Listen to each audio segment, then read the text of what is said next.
আসসালামু আলাইকুম দর্শক, আপনারা জানেন যে ইটালির এই ভেনেতো অঞ্চলে 40,000-এর ওপরে বাংলাদেশি বসবাস করেন। এছাড়া অন্যান্য যে অভিবাসীরা আছেন তাদের মধ্যে মুসলিম কমিউনিটি এখন অনেক বড়। আর এই ভেনেতো অঞ্চলের রাজধানী বলা হয় ভেনিসকে। ভেনিসে 20,000-এর ওপরে বাংলাদেশিরা বসবাস করেন। এই বাংলাদেশিদের একটা বড় অংশ মুসলমান।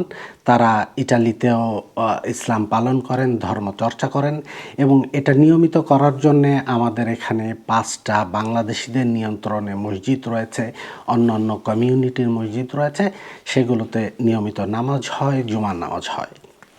আমরা খুব সম্প্রতি দেখেছি যে ইটালির বিভিন্ন শহরে এই মসজিদগুলো নিয়ে স্থানীয় প্রশাসন, রাজনৈতিক ব্যক্তিত্ব, মিডিয়ার সাথে একটা টানাপোড়েন চলেছে।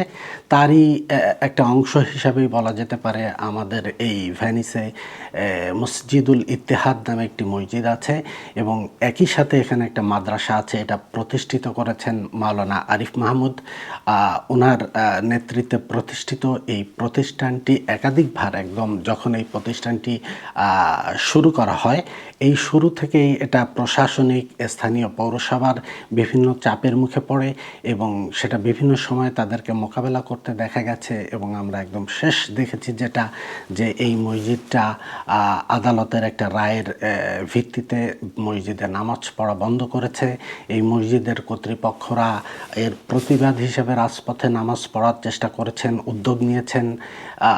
এই সার্বিক বিষয় নিয়ে ইটালির বিভিন্ন পত্রপত্রিকায়, জাতীয় মিডিয়া এগুলোকে নিয়ে নিউজ হচ্ছে।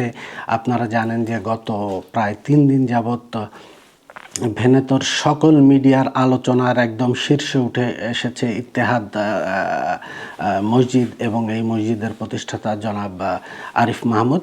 আমরা এখন সরাসরি আরিফ মাহমুদের সাথে কথা বলবো। আমরা আরিফ মাহমুদের কাছে জানতে চাইব যে এই যে পরিস্থিতিটা তৈরি হলো এর পেছনে কি আছে।